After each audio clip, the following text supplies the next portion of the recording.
हरे कृष्णा। सभी भक्तों का हार्दिक स्वागत है।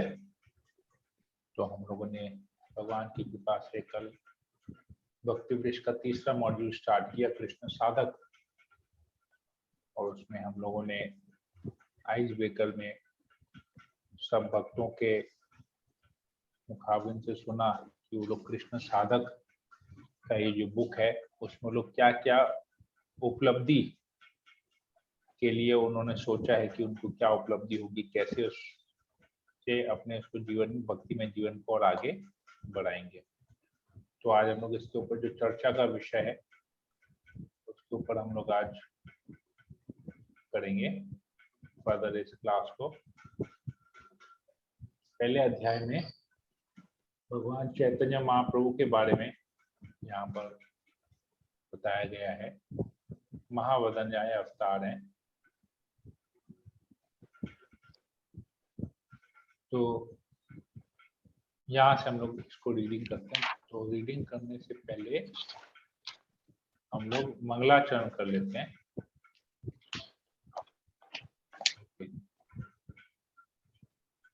मंगलाचरण कर लेते हैं, फिर हम लोग इस चर्चा के विषय को आज पढ़ते हैं। ओम अज्ञानतिमिरान्धस्य ज्ञानाञ्जनशलाकया चक्षुरुन्मीलितं येन तस्मै श्रीगुरुवे नमः। नमो विष्णुपादाय कृष्णप्रेष्ठाय भूतले श्रीमते भक्तिवेदांत स्वामिति नामिने नमस्ते सरस्वती देवे गौरवाणी प्रचारिणे निर्विशेष शून्यादि पाश्चात्यदेशतारिणे हे कृष्ण करुणा सिंधु दीनबंधु जगतपति गोपेश गोपिका कांत राधा कांत नमस्ते तप्त कांचन गौरांगी राधे वृंदावनेश्वरी विश्वानुसुत देवी परमानंद हरि प्रिय नीलाचल निवासाय नित्याय परमात्मने बलपुत्र सुभद्रामे जगन्नाथाय ते नमः। नमो महावदन्याय कृष्ण प्रेमप्रदाय कृष्णाय कृष्ण चैतन्य नामने गौरसे नमः। वाञ्छाकल्पतरुभ्यश्च कृपा सिन्धुभ्यैव च पतितानां पावनेभ्यो वैष्णवेभ्यो नमो नमः। जय श्री कृष्ण चैतन्य प्रभु नित्यानंद श्री अद्वैत गदाधर श्रीवासादि गौर भक्तवृंद। हरे कृष्ण कृष्ण कृष्ण हरे हरे, हरे राम राम जय।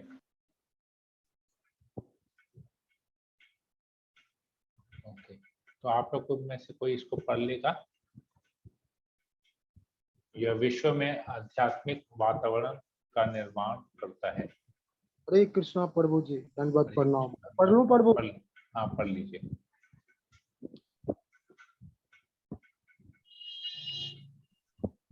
यह विश्व में आध्यात्मिक वातावरण का निर्माण करता है।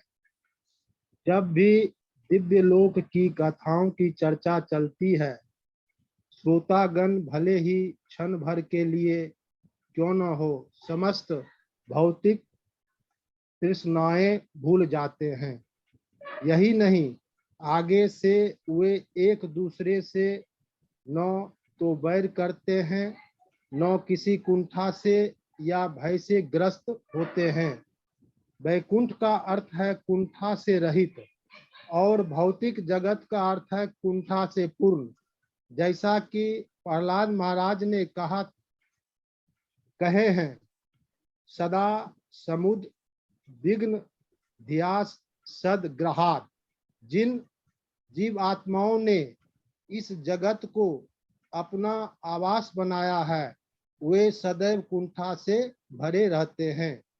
जब शुद्ध भक्तों के द्वारा भगवान की पवित्र गाथाएं कही जाती हैं, तो कोई भी स्थान वैकुंठ बन जाता है। यह श्रवणम कीर्तनम विष्णु की विधि है, जिसमें भगवान विष्णु के विषय में कीर्तन एवं श्रवण किया जाता है। भगवान स्वयं इसकी पुष्टि करते हैं। नाहम तिष्ठामि वैकुंठे योगिनां हृदयेषु वा तत्र तिष्ठामि नारद यत्र गायति मद्भक्त। हे नारद, ना तो मैं अपने निवास वैकुंठ में रहता हूँ, ना योगियों के हृदय में रहता हूँ। मैं तो उस स्थान में वास करता हूँ जहाँ मेरे भक्त मेरे पवित्र नाम का कीर्तन करते हैं और मेरे रूप लीलाओं तथा गुणों की चर्चा चलाते हैं।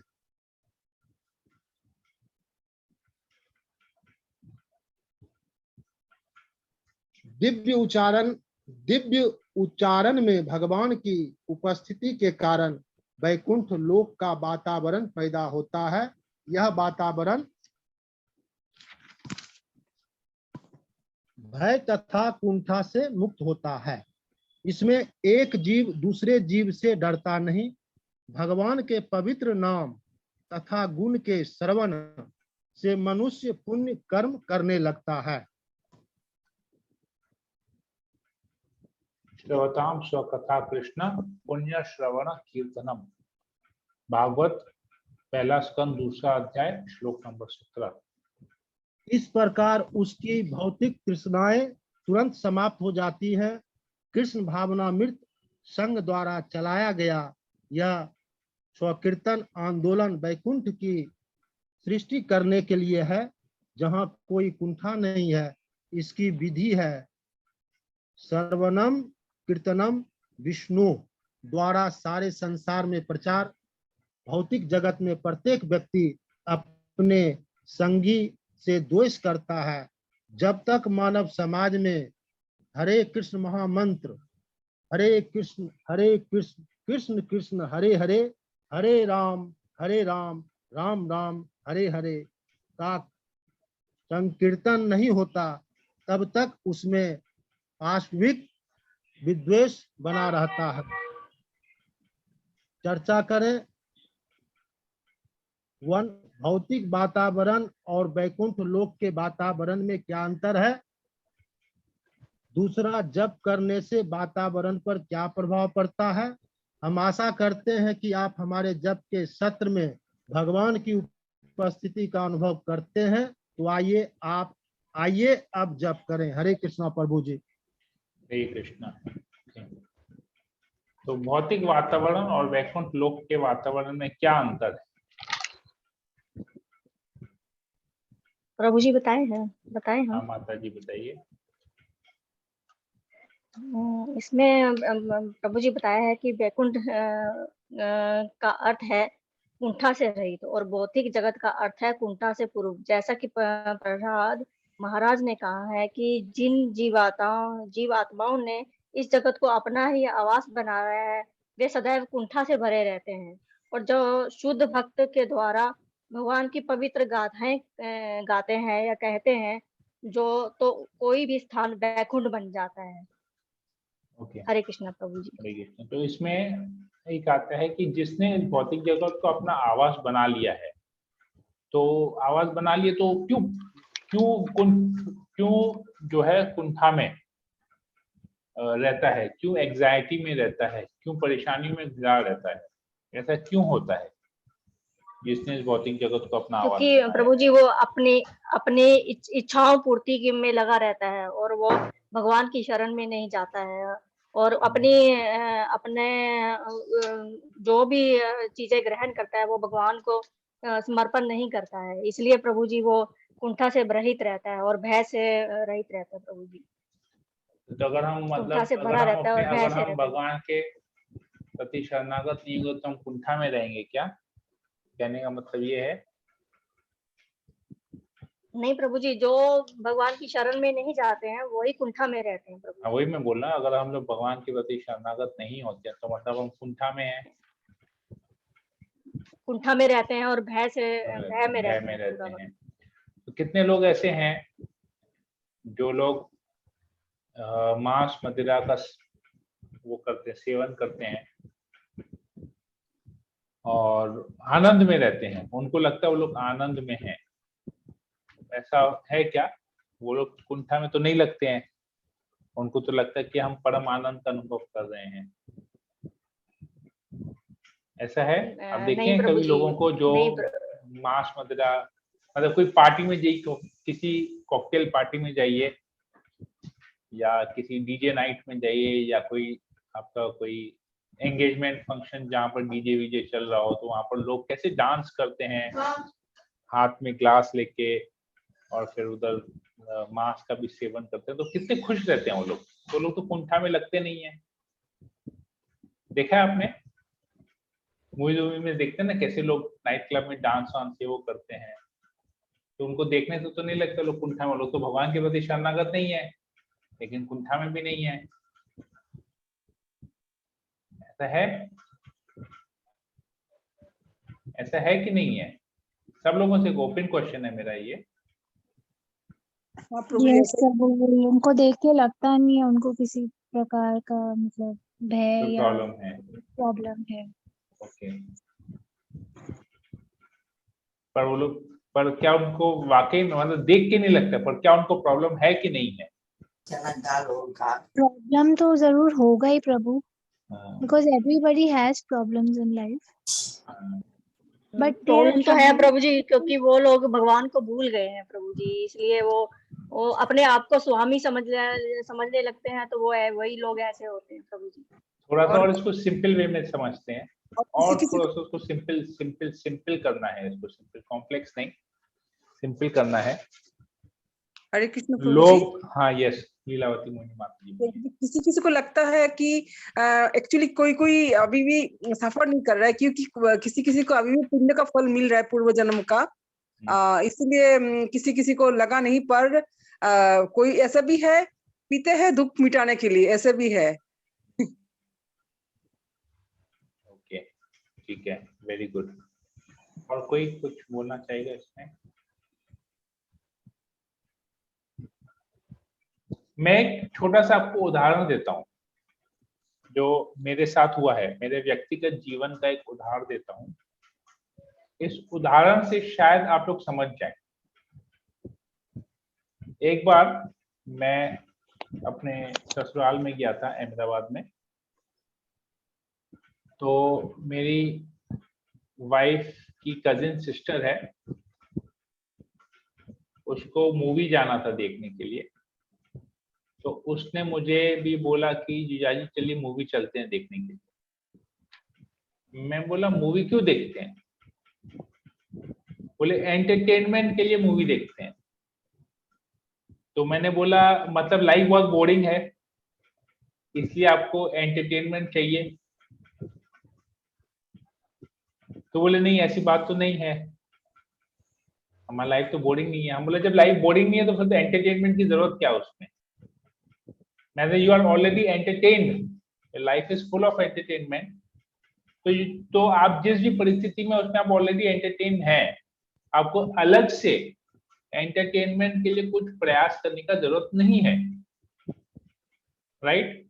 अगर आपके पास घर में खाने के लिए बहुत सारा भोजन है, मान लीजिए आज आपके घर में दाल बना है, चावल बना है, 3 अलग अलग तरह की, एक पनीर की सब्जी बनी है, एक मिक्स वेजिटेबल बना है, एक आलू की सब्जी बनी है, साथ में रोटियां भी बनी है, पूरियां भी बनी है, साथ में 3-4 अलग अलग वैरायटी के स्वीट डिश हैं, रायता भी है, दही वड़ा भी है, पापड़ भी है, सैलेड भी है। अब इतना कुछ है आपके सामने, तो इतना अभी अक्लमंद व्यक्ति क्या करेगा? जो है उसमें संतुष्ट हो जाएगा या बोलेगा यार ये तो है पर इसमें कुछ कमी है, मैं और भी कुछ बनाता हूं। फिर वो होटल से पिज्जा ऑर्डर करेगा, पास्ता ऑर्डर करेगा, हालांकि जितना है वो बहुत अधिक है उसके लिए, फिर भी वो दूसरा कुछ मंगाने का प्रयास करके, मंगा के खाने का प्रयास करते। तो ये क्या सही है करना, गलत है?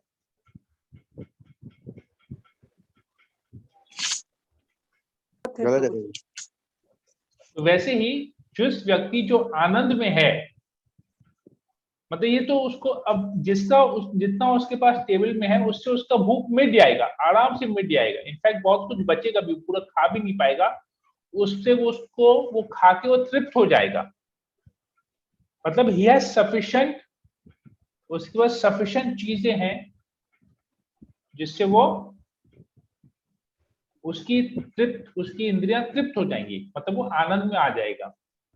तो वैसे ही अगर हम ऑलरेडी हमारे पास बहुत सारी चीजें हैं, या हमारा जो एनवायरनमेंट है, या हमारे जो कार्य हैं, या हमारी जो साधना है, जो भी हम कर रहे हैं, अगर हम उसमें ऑलरेडी सफिशिएंट हैं, हमको सफिशिएंट अमाउंट आनंद मिल रहा है, हमको हम उसमें ऑलरेडी आनंद में हैं, तो क्या हमको अलग से आनंद या खुशी या सुख ढूंढने के लिए प्रयास करना है? हमको मूवी के लिए जाना है?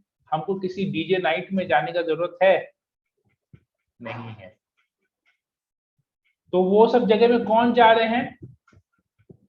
जो मदिरा पान कर रहे हैं, जो नॉनवेज का सेवन कर रहे हैं, सब कुछ कर रहे हैं। क्यों? क्योंकि उनके पास जो है उसमें उनको आनंद नहीं है, वो दुख से भरे हुए हैं, इसीलिए वो उस दुख को मिटाने के लिए कुछ ऐसा सुख ढूंढ रहे हैं। तो अब जब वो लोग ये कार्य करते हैं तो लोग, हम लोगों को देख के लगता है कि वो लोग सुखी हैं, पर एक्चुअली में सुखी नहीं है। वो लोग दुख को कम करने के लिए, उनकी लाइफ में बहुत ज्यादा दुख है, उस दुख को कम करने के लिए जो 1 घंटा 2 घंटा 3 घंटा का जो एंटरटेनमेंट है ना, तो वो उनको फुल तरीके से यूटिलाइज करना चाहते हैं। इसीलिए उस 3 घंटे में अपने आप को एकदम पूरा जो है उस बहा देते हैं, उस समय में अपने आप को, उनको दूसरी कोई सुध बुध नहीं रहती है, क्योंकि पता है इस 3 घंटे के बाद वापस से हमारा लाइफ दुख से होने वाला है। तो अब मैंने जो कहा, क्या ये वैलिड लगता है आप लोगों को?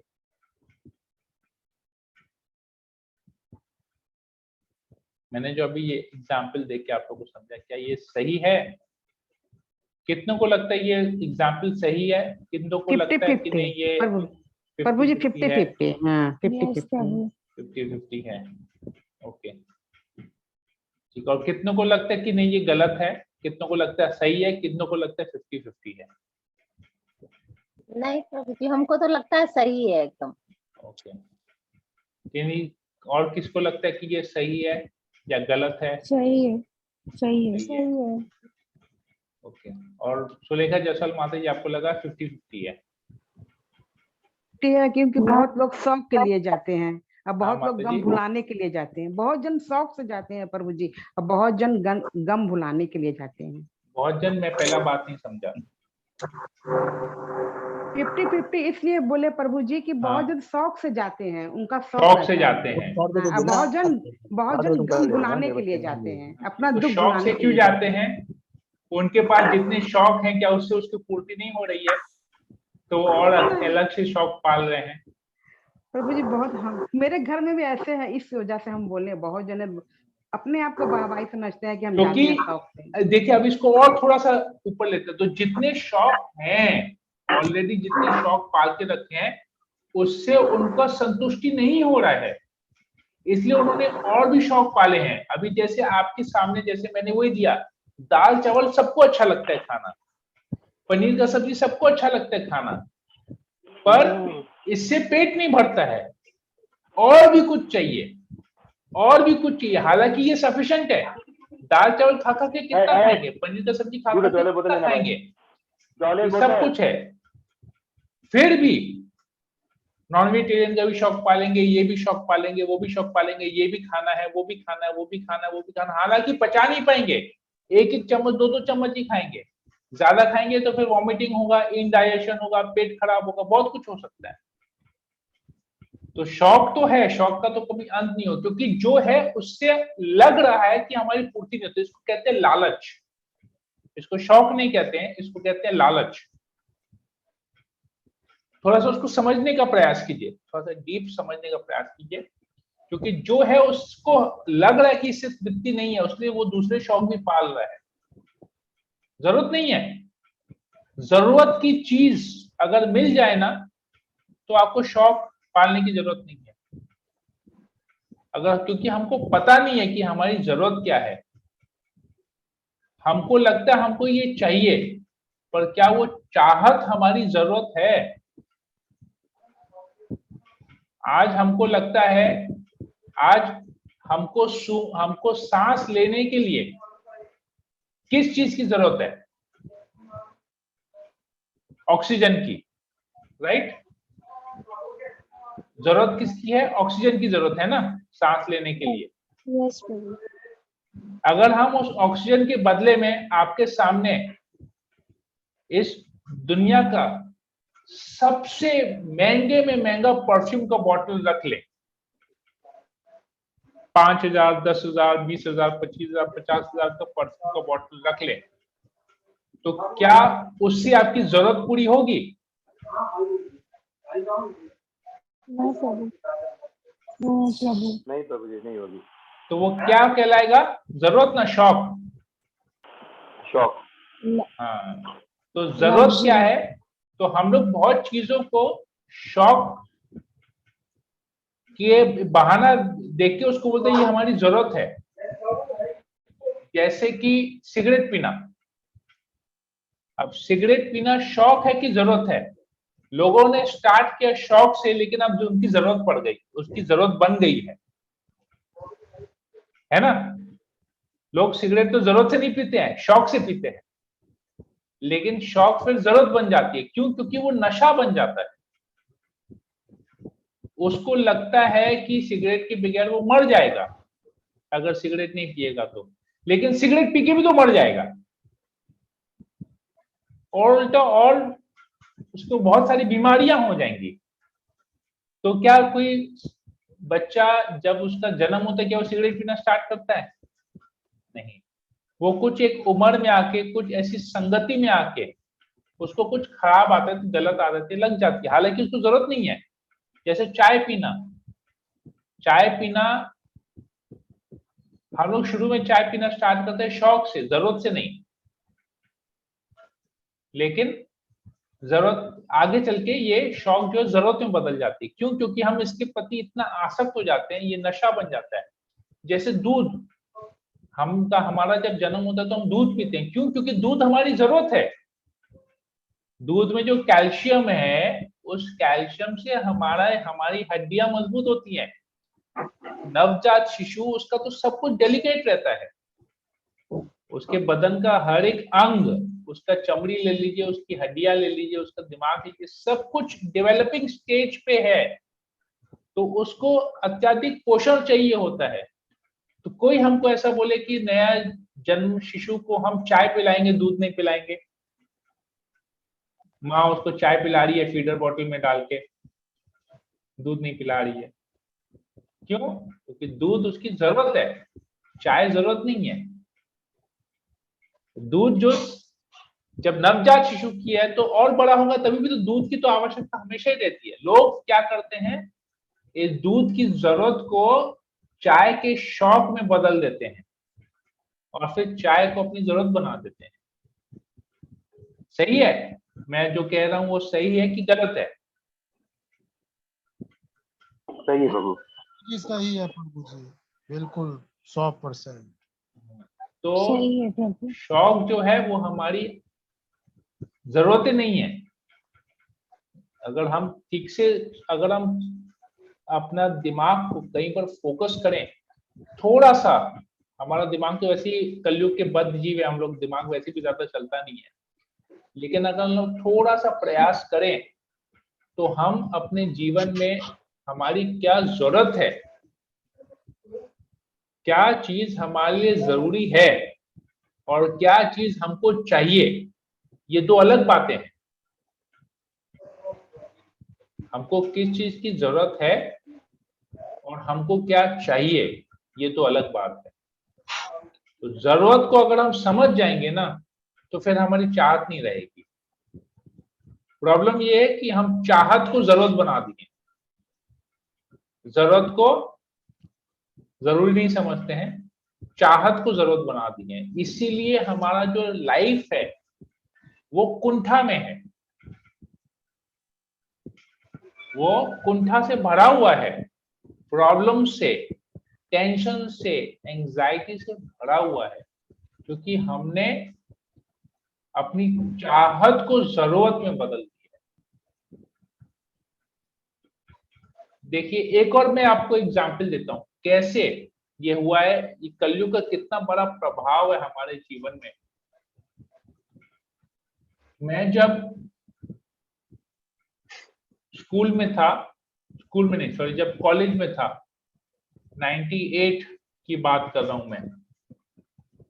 98 में मोबाइल फोन में जो आउटगोइंग कॉल था वो 16 रुपया 80 पैसा मिनट था, 1 मिनट का 16 रुपया 80 पैसा लगता था, और इनकमिंग कॉल 8 रुपया 40 पैसा था। किसी को याद है उस समय में? और पहले 32 रुपया और 16 रुपया था, फिर 16 रुपया और 8 रुपया हुआ था।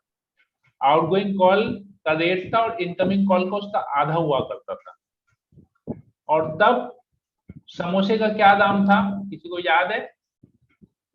1 रुपया। मैं आपसे 25 साल पहले की बात कर रहा हूं, 24-25 साल पहले की, अगर किसी को याद है उस समय का। यस प्रभु। मोबाइल फोन का एक कॉल 16 रुपया था और समोसा 1 रुपया था। अभी आप देखिए, अभी तो फ्री हो गया है, लेकिन अभी आप अगर 5 साल पहले जाइए तो समोसा कितने का है? 15 रुपए का, और मोबाइल का कॉल 1 रुपया। हो गया ना? 1 पैसा पर सेकेंड। सेकेंड का जब पल्स रेट निकला था 1 पैसा पर सेकेंड, मतलब 60 पैसा 1 मिनट का। फिर बीच 1 रुपया भी था, फिर 1 रुपया से कम होके 60 पैसा हुआ। अब 5 साल पहले आप चले जाइए तो क्या हुआ? 25 साल पहले हमारी जरूरत थी समोसा, शौक था मोबाइल, ठीक है, क्योंकि हर कोई मोबाइल नहीं लेता था, सब किसी की क्षमता नहीं थी मोबाइल लेने की, लेकिन हर किसी की क्षमता थी समोसा खाने की। लेकिन 15 साल बाद क्या हुआ? आप 2010 का समय ले लीजिए, 2010-2012 का समय ले लीजिए, मतलब वहां से उस समय से 15 साल बाद समोसा हो गया 15 रुपया। मतलब जो जरूरत की चीज है, खाने की चीज, वो हो गई महंगी, और जो शौक की चीज थी मोबाइल फोन, वो हो गया सस्ता। 1 रुपया प्रति कॉल, प्रति मिनट। तो समझ में आया अभी मैं क्या कह रहा हूं?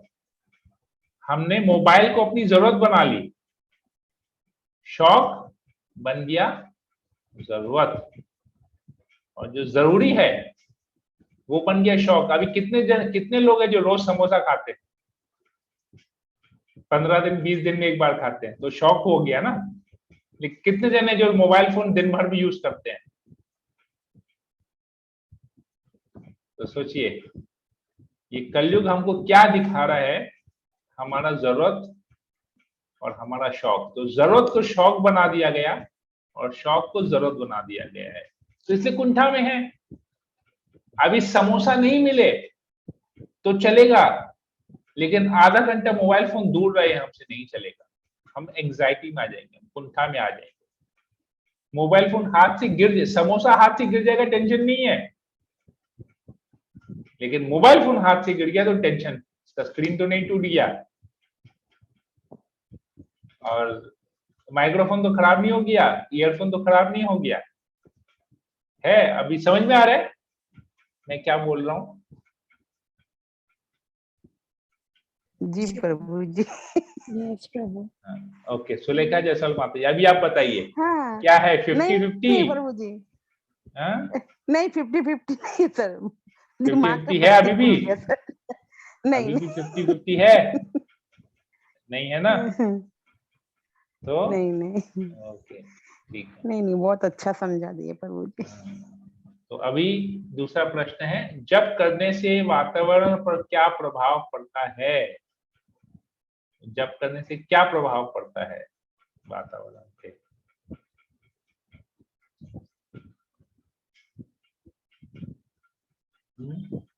हरे कृष्णा प्रभु, should I try this? Yes, can try. जप करने से वातावरण पर यह प्रभाव पड़ता है कि हमारा मन अंदर से शांत होता है, तो बाहर का वातावरण में भी अगर शोर और मतलब एंजाइटी वगैरह हो तो हम उसको रिएक्ट नहीं करते हैं। जेलसी, द्वेष, दूसरे के प्रति ईर्ष्या, लालच। ईर्ष्या क्यों होती है? द्वेष क्यों होता है? उसके पास ऐसा कुछ है जो मेरे पास नहीं है, इसलिए उसको देख के द्वेष होता है। We feel jealous about that person He has something which we don't have. He has something which we also Yes, want. right. हमारी जरूरत हो नहीं हो पर हमको Yeah. चाहिए।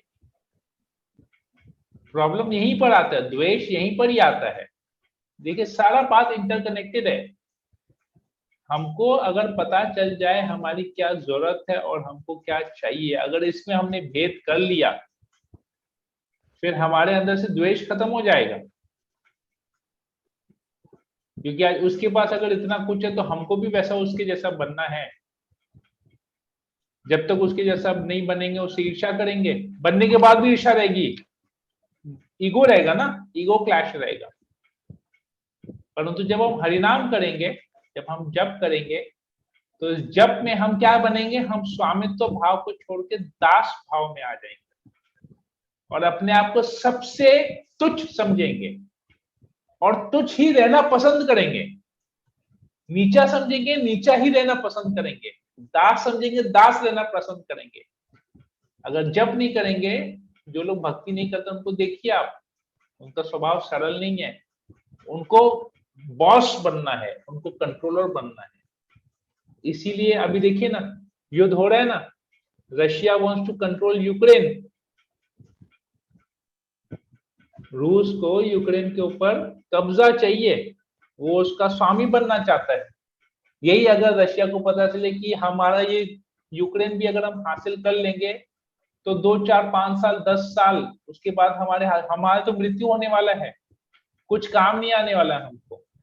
तो इससे अच्छा हम जो है, जो जहां पर वो सुखी है, मेरे पास जो है हमको उसमें संतुष्ट रहना चाहिए। बस हम इसी में खुश हैं, हमको और से ज्यादा कुछ नहीं चाहिए। अगर ये रूस सोचता है तो क्या वो यूक्रेन के ऊपर हमला करेगा, द्वेष करेगा? नहीं करेगा। ये बहुत जरूरी है। Piece formula, ultimate piece formula यही है, हमने पहले भी पढ़ा था। जो भगवान के 3 बातों को जानते हैं कि भगवान परम भोक्ता है, भगवान श्री कृष्ण परम भोक्ता है, भगवान स्वामी है, तो भगवान सबके सुहृद हैं। ये 3 बातें जो जान जाएगा उसे शांति प्राप्त होगी। कैसे जानेगा? हरिनाम करके। हरिनाम में हम भगवान को ग्लोरीफाई कर रहे हैं और अपने आप को और उस महान व्यक्ति की, भगवान की, परम पुरुषोत्तम भगवान श्री कृष्ण की सेवा मांग रहे हैं, जो सबके स्वामी है, उनकी उससे सेवा मांग रहे हैं।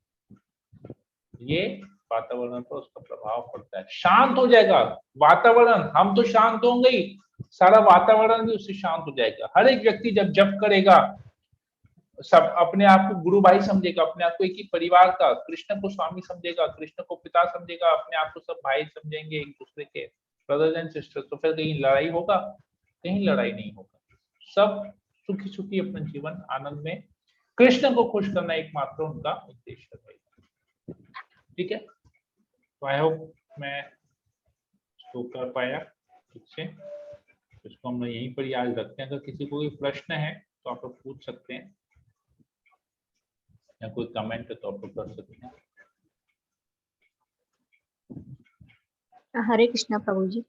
हरे कृष्णा। यस माता जी बोलिए। प्रभु जी, हम जैसे जप करते हैं और जप में कि ये तो समझ में आ गया कि 108 माला जप क्यों करते हैं, लेकिन वो 16 क्यों करते हैं पूरा में, कि जो हम लोगों का 16 काउंट है वो कंपलसरी 16 क्यों कहा गया है प्रभु जी? 16 माला इसलिए जप करते हैं क्योंकि जब चैतन्य महाप्रभु आए थे करीब करीब 550 साल पहले, तो चैतन्य महाप्रभु ने 64 राउंड सबको प्रिस्क्राइब दिया था, 64 माला जप करने को कहा था। चैतन्य महाप्रभु स्वयं 64 माला जप करते थे और हमारे जितने भी गोस्वामी है सब 64 माला जप करते थे। यहाँ तक कि शीला प्रभुपाद के भी गुरु ने, भक्ति सिद्धांत सरस्वती ठाकुर ने भी कहा कि जो व्यक्ति 64 माला जप नहीं करता है वो पतित है और मैं उसकी शक्ल तक देखना नहीं चाहता। प्रभुपाद भी 64 राउंड चांटिंग करते थे, लेकिन प्रभुपाद ने आके सबको कहा 16 माला जप करो। क्यों ऐसा कहा? कि प्रभुपाद ने देखा कि कलयुग का प्रभाव इतना ज्यादा है कि 64 माला जप करना मतलब 8 घंटा जप करना। तो 8 घंटा, अभी कलयुग के जीव में इतना टॉलरेंस और इतना पेशेंस नहीं है कि वो एक ही कार्य को 8 घंटा तक करे। तो इसलिए प्रभुपाद ने बोला कि 16 राउंड चांटिंग करो, मतलब 2 घंटा हो गया। और फिर भागवतम पढ़ो, ग्रंथों का अध्ययन करो, उसमें कुछ समय दो, कीर्तन करो, भगवान की सेवा पूजा करो, भगवान के लिए कुकिंग करो, ग्रंथों को जाके वितरण करो, प्रचार करो। यह सारा एक्टिविटी दे दिया। तो अभी इसको एक और उदाहरण से मैं आपको समझाता हूँ। एक्चुअली भौतिक उदाहरण यूज करना बहुत जरूरी है, नहीं तो हमको समझ में नहीं आता है बहुत सारी बातें, क्योंकि हमारा अभी भी भौतिक चेतना बहुत ज्यादा है, हम में भौतिक प्रभाव बहुत ज्यादा है। ये उदाहरण हमने पहले भी दिया था, तो अभी फिर से मैं देता हूँ समझाने के लिए इसको। आशा करता हूँ कि आप लोग समझ जाएंगे। तो जैसे हम लोग कहीं बाहर, मान लीजिए अभी हम लोग कहीं दूसरी जगह एक ट्रिप करते हैं, कहीं दूसरी शहर में घूमने जाते हैं, और अभी 2 हमारे पास ऑप्शन है। ट्रैवल एजेंट बोलता है कि मैं आपको फ्लाइट का ticket, up down, airport pickup और होटल का बुकिंग करके देता हूँ। आप यहाँ से जाएंगे, प्लेन में चढ़ेंगे, वहां उतरेंगे, वहां से आपको एयरपोर्ट के बाहर आपको गाड़ी मिलेगी, आपको होटल तक लेके जाएगा। 3 दिन आपको होटल में ही रहना है और कुछ काम नहीं करना है, और 3 दिन बाद आपको वो गाड़ी होटल से लेके एयरपोर्ट ड्रॉप करेगी, आप फ्लाइट पकड़ के वापस आ जाइएगा। पहला ऑप्शन ये है, ठीक है। दूसरा ऑप्शन बोलता है कि मैं आपको ये अरेंजमेंट करके दूंगा, इसके अलावा जो 3 दिन आप वहां पर रहेंगे, तो उस जगह के जो इम्पोर्टेंट स्पॉट्स हैं, आप वहां जा रहे हैं, वहां बैठने थोड़ी ना जा रहे हैं, बैठना है तो आप घर में भी बैठ सकते हैं। तो आप वहां जा रहे हैं, वहां की जगहों को देखिए, वहां पर जो जो महत्वपूर्ण स्पॉट्स है, जो टूरिस्ट स्पॉट्स है, आप उसको विजिट कीजिए। वहां का मार्केट है, वहां जाके शॉपिंग कीजिए, घूमिए फिरिए, और फिर 3 दिन में आपका 3 दिन आपके लिए काफी है। आप उसको घूम फिर के वापस आके फिर इधर आ जाइए, पर 3 दिन में आपका पूरा एंजॉयमेंट हो जाएगा। तो आप क्या सिलेक्ट करेंगे, पहला या दूसरा? क्या सिलेक्ट करेंगे आप लोग? आशा रानी माता जी, आप क्या सिलेक्ट करेंगे? प्रभु जी दूसरा ही सिलेक्ट करेंगे। पहला क्यों नहीं सिलेक्ट करेंगे? पहले तो प्रभु जी हम लोग घर पे भी बैठे हैं, तो फिर होटल में भी बैठने का तो बात एक ही हो गया। बात एक क्यों? क्योंकि हम बैठे बैठे बोर हो गए हैं, बोल के तो घूमने जा रहे हैं जी, राइट। मतलब घर में बैठे बैठे बोर हो गए, बोल के घूमने जा रहे हैं, अब वहां पर भी जाके बैठेंगे तो वापस तो बोरिंग काम कर रहे हैं। तो इसलिए हम लोग एक वैरायटी लेते हैं। तो यही चीज प्रभुपाद को पता है कि हम लोग कलयुग के जीव है, एक ही कार्य एक ही जगह बैठ के खाली जब करते रहेंगे ना 8 घंटा, हम बोर हो जाएंगे, हम नहीं कर पाएंगे। हमारा वो कैपेसिटी नहीं, हमारे वो टॉलरेंस नहीं, हमारे वो पेशेंस नहीं है कि हम एक ही कार्य को बैठ के 8 घंटा करें। इसीलिए हमको अलग अलग कार्य दिया गया है, ठीक है। 8 घंटे तुम टाइम इज 8 घंटा हमको एंगेज रहना है। तो 2 घंटे चांटिंग में किया, पौना घंटा सुबह मंगल आरती में जाता है, पौना घंटा क्लास में जाता है, 1 घंटा हम लोग बुक डिस्ट्रीब्यूशन के लिए जाते हैं, और 1 घंटा प्रभुपाद का बुक रीडिंग करते हैं, और फिर और अलग अलग प्रकार की जो सेवाएं रहती हैं, हम लोग मान लीजिए कुकिंग करता है, कोई भोग कर लगाता है, कोई आरती करता है, ये करता है, वो करता है, कोई प्रचार करता है। तो एक कंप्लीट पैकेज हो गया। तो उसमें क्या हर एक कार्य को हम लोग कर रहे हैं, तो हम लोग एंटरटेन्ड रहते हैं, इसमें बिजी रहते हैं, और हमको कोई भी कार्य बोरिंग नहीं लगता है, क्योंकि हम चीजों को चेंज कर रहे हैं। इसीलिए हमको 16 माला, तो एक्चुअली में 64 माला है। ये प्रभुपाद क्योंकि वो आचार्य हैं, तो प्रभुपाद के आदेश से हम 16 माला कर रहे हैं, हमको करना है, इसके नीचे और नहीं जा सकते हैं। 16 इज द बेसिक, एक्चुअली में तो 64 करना है।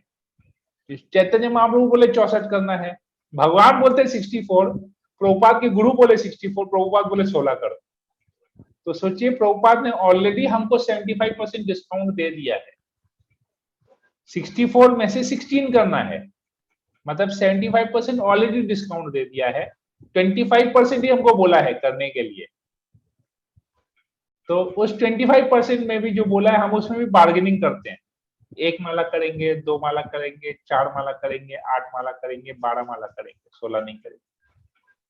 तो 25% का भी आधा कोई करता है, 12.5%, उससे भी आधा कोई करता है, बोलते नहीं ठीक है यार 6.25% कर लेते हैं, उससे भी कम कोई करता है, बोलते यार चलो 1% करते हैं, 2% करते हैं। तो ये कैसा हुआ? ये भक्ति हुआ? नहीं, भक्ति नहीं हुआ, भक्ति का प्रयास भी नहीं है ये हम लोग टाइम पास कर रहे हैं, एडजस्टमेंट कर रहे हैं, टाइम पास कर रहे हैं अपने जीवन में। कुछ नहीं है करने को, चलो यार इतना सब कुछ कर रहे हैं, चलो यार 10 मिनट एक हरिनाम ही कर लेते हैं ना। भगवान के ऊपर एहसान कर रहे हैं हरिनाम करके, गुरु के ऊपर एहसान कर रहे हैं हरिनाम करके, जो हमको गाइड कर रहा है उसके ऊपर हम एहसान कर रहे हैं हरिनाम करके। अपनी जबान के ऊपर एहसान कर रहे हैं हरिनाम करके, जब करके। ये हमारा भी सिचुएशन है, ये हमारा भी अवस्था है। सोचिए, एक बार एक व्यक्ति ने बोला, you know Prabhupada I am vegetarian. Prabhupada बोले so what, even pigeons are vegetarians. आप अगर वेजिटेरियन है किसके ऊपर एहसान कर रहे हैं? दूसरे जीवों के ऊपर एहसान कर रहे हैं? भगवान के ऊपर एहसान कर रहे हैं? किसके ऊपर एहसान कर रहे हैं? तो कबूतर भी तो वेजिटेरियन खाना खाता है, तो बंदर भी तो वेजिटेरियन खाना खाता है, तो आप खा लिए तो कौन सा बड़ा काम किए? कुछ नहीं किए। आप प्रसाद खाइए तो पता चले आप ह्यूमन बीइंग है, आप मनुष्य है, उच्च कोटि के मनुष्य है। वेजिटेरियन तो जानवर भी खा रहा है, जानवर प्रसाद नहीं खाता है, उसको पता नहीं है कैसे कुकिंग करना है, कैसे भगवान को भोग लगाना है। हमको ये नॉलेज है तो हमको प्रसाद खाना चाहिए। Becoming vegetarian is nothing to be proud of. ठीक है, मैं कृष्णेरियन होना है, कृष्ण को भोग लगा के खाना है, तब आपको लगेगा हाँ वाकई में जब हम कृष्ण को खिला रहे हैं और खुद खा रहे हैं तो ये प्रेम हो गया। जैसे कुत्ते को खिलाते हैं ना, कुत्ते से प्रेम करते हैं, खिलाते हैं कुत्ते को। भगवान से प्रेम कीजिए, भगवान को खिलाइए, तब प्रेम आएगा ना। तो प्रेम कहाँ से आएगा? खुद मांस खा रहे हैं, कुत्ते को उसका हड्डी खिला रहे हैं, कहाँ से होगा? We are not doing any favour, हम लोग किसी को परेशान नहीं कर रहे हैं। क्या है हमको समझना चाहिए कि भक्ति एक्चुअली क्या है, क्यों प्रभुपाद जी हमको बोले ऐसा। ये कृष्ण साधक है, इसमें बहुत बहुत ऐसी बातें आएंगी जो हो सकता है हमको चुभे, हमारे दिल को चीर दे, तीर की तरह लगेगी एक एक बात, परंतु सत्य है। तो सत्य को जितना जल्दी स्वीकार करेंगे, जितना जल्दी अपनाएंगे, उतना हमारे भक्ति में जीवन के लिए अच्छा है। नहीं तो ठीक है, ये जीवन है, मनुष्य जीवन है, एक और योनि मिल जाएगी। भक्ति तो किया है ना थोड़ा बहुत, कृष्ण तो कहते हैं गीता में, हमने पहले भी पढ़ा, जो थोड़ी सी भी भक्ति करता है उसका अगला जीवन में मनुष्य जन्म गारंटीड है। ठीक है, हमने भक्ति किया है, 1 माला 2 माला 4 माला किया है, अगले जन्म में फिर भक्ति करेंगे, जहां से छोड़ा अभी 4 माला करके आज 4 माला से ऊपर जा ही नहीं पा रहे हैं। ठीक है, अगले जन्म में 5 माला से स्टार्ट करेंगे, फिर तब 5 माला 8 माला तक अटके रहेंगे, फिर एक और जन्म लेंगे, 9 माला से स्टार्ट करेंगे, फिर एक और जन्म लेंगे, 12 माला से स्टार्ट करेंगे, फिर एक और जन्म लेंगे, 16 माला से स्टार्ट करेंगे, फिर एक और जन्म लेंगे, गुरु से दीक्षा लेंगे, या हो सकता है गुरु के आश्रय में जाए, सोचे गुरु से दीक्षा लेने का, फिर एक और जन्म हो जाएगा उसमें गुरु से दीक्षा लेंगे, फिर उस जन्म में अगर गुरु से दीक्षा लेने का अगर सब कुछ नियमों को पालन किया ठीक से तो भगवत धाम जाएंगे। अगर तभी कोई त्रुटि हो गई, कुछ अपराध हो गया तो फिर दोबारा जन्म लेना पड़ेगा, फिर वापस से वैसा सब कुछ करना पड़ेगा, फिर आचरण ठीक करना पड़ेगा, फिर होगा। तो ले सकते हैं, जितना जन्म चाहिए ले सकते हैं, कोई दिक्कत नहीं है। मनुष्य जीवन तो गारंटीड है, करते रहें, कोई दिक्कत नहीं है। तो प्रभुपाद जी से एक बार एक शिष्य ने, प्रभुपाद जी एक क्लास दे रहे थे, इस एग्जाम्पल को बोल के मैं क्लास को एंड करूंगा। प्रभुपाद जी एक जगह क्लास दे रहे थे विदेश में, पाश्चात्य देश में, तो प्रभुपाद जी ने बोला कि to go back home back to God, मतलब भगवत धाम जाने के लिए आपको 100% कृष्ण कॉन्शियस रहना पड़ेगा, कृष्ण भावनामृत में रहना पड़ेगा, तभी आप भगवत धाम जाएंगे। तो सबका मुंह छोटा हो गया, कैसे 100% कृष्ण कॉन्शियस रहेंगे? 100% कृष्ण का मतलब 2400 घंटे कृष्ण भावनामृत में डूबे रहना और आजीवन कैसे संभव है? सब थोड़ा सा वो हो गए थे। प्रभुपाद बोले ओके बिकम 90% कृष्ण कॉन्शियस, 90% तुम बन जाओ कृष्ण कॉन्शियसनेस में, कृष्ण भावना में 90% आ जाओ। तो भी एक दो भक्तों का खाली रिएक्शन था, बाकी सब चुप ही बैठे थे। प्रभुपाद बोले ओके बिकम 80% कृष्ण कॉन्शियस, तो 5-6 भक्तों ने का चेहरा थोड़ा सा खिला। प्रभुपाद बोले ओके बिकम 70% कृष्ण कॉन्शियस, तो सब लोगों ने बोला हरी बोल। तो सेशन एंड हुआ, वहां पर क्लास खत्म हुआ। तो बाद में क्लास के बाद में पर्सनल प्रभुपाद के एक शिष्य ने प्रभुपाद जी से पूछा, Prabhupada ji you always telling become 100% Krishna conscious, but today आप हमेशा बोलते हैं कि ये 100% 100% कृष्ण भावना में रहो तो तुमको भगवत धाम मिलेगा, पर आज आपने कहा कि अब 70% भी बनो तो तुम भगवत धाम जाओगे, तो ऐसा कैसे संभव है? प्रभुपाद जी ने बोला कि तुम 70% भी बन जाओगे ना तो भी तुम जाओगे, क्योंकि मेरे पास भगवत धाम का, गोलोक धाम का पीछे का दरवाजा का चाबी है, तो मैं तुमको लेके जाने वाला हूं, तुम नहीं जा सकोगे, मैं तुमको लेके जाऊंगा अपने साथ। तुम 70% तो बनो, 100% छोड़ दो, 70% भी बनो, मैं तुमको लेके चले जाऊंगा। तो ये प्रभुपाद की कृपा है हमारे ऊपर। प्रभुपाद के गुरु ने बोला 64 माला जप करना, प्रभुपाद खुद 64 माला जप करते थे और हमको बोले 16 माला जप करने के लिए। समझ में आया माता जी मैं क्या कहना चाहता हूँ? जी प्रभु जी। बहुत बहुत ये सभी के लिए था। आई होप सब लोगों को इसमें से कुछ साधना ठीक करने की कुछ प्रेरणा मिली होगी। कविता माता जी, भावना, इंदिरा जैन माता जी, प्रभुपाद जी, स्वामी प्रभुपाद जी ने इतना हम लोगों को बैलेंसिंग कर दिया, इतना उनकी छूट दे दिया, उसमें भी हम लोग नहीं कर पाए तो वो बहुत नीचे जाने वाली बात है। पतित से भी ज्यादा पतित हो जाएंगे। मतलब पता होने के बाद भी नहीं करेंगे, वही बहुत बड़ी मेहरबानी। ये है। ठीक है, दूसरा माता जी, कोमल, लीलावती मोहिनी माता जी, मीनाक्षी माता जी, मुकेश्वर प्रभु, राजू प्रभु। Yes Komal, wanted to say something. Hare Krishna प्रभु। प्रभु कृष्ण साधक के लिए आपने वो किताब बोला है ना, आत्मा साक्षात्कार का विज्ञान। I don't have that book. पर ठीक है, नो प्रॉब्लम, हम लोग दूसरा बुक्स को यहाँ पर करेंगे, उसको नहीं करेंगे। जो बुक्स हमने दिया है आप लोगों को उसी में से हम लोग चर्चा करेंगे, क्योंकि इसमें आत्म साक्षात्कार विज्ञान मोरलेस कवर हो जाएगा, अलग से नहीं करेंगे। हम लोग दूसरा कुछ बुक्स को करेंगे, जो है उसी को करेंगे। ठीक है, राजू प्रभु कोई प्रश्न या कोई कमेंट? राखी जायसवाल माता जी, राखी सिंह माता जी, सुलेखा जायसवाल माता जी, सुमन चौरसिया माता जी, विनीत मंडल प्रभु। ओके, किसी को कोई प्रश्न या कोई कमेंट? यस हो। ओके, क्या बात है, सब लोग चुप चुप हैं, बहुत ज्यादा लग गया क्या? तीर की तरह चुपे, सब लोग शांत हैं? नहीं प्रभु जी बहुत अच्छा समझाए हैं। ओके, ठीक है। कभी कभी प्रभु जी कड़वी दवाई भी पीनी चाहिए ना, वो हमारी अच्छे के लिए ही होती है। ठीक है, टॉफी भी मैं ला के दे दूंगा आपसे या चीनी डाल के दे दूंगा कड़वी दवाई, तो शायद पी जाएंगे। हरे कृष्णा। ठीक है, तो सभी भक्तों का बहुत बहुत धन्यवाद। हम लोग सेशन को यहीं एंड करते हैं। वांछा कल्पतरुभ्यश्च कृपा सिंधुभ्यैव च पतितानां पावनेभ्यो वैष्णवेभ्यो नमो नमः। अनंत कोटि वैष्णव वृंद की जय। जगत गुरु श्रील प्रभुपाद की जय। हरे कृष्णा।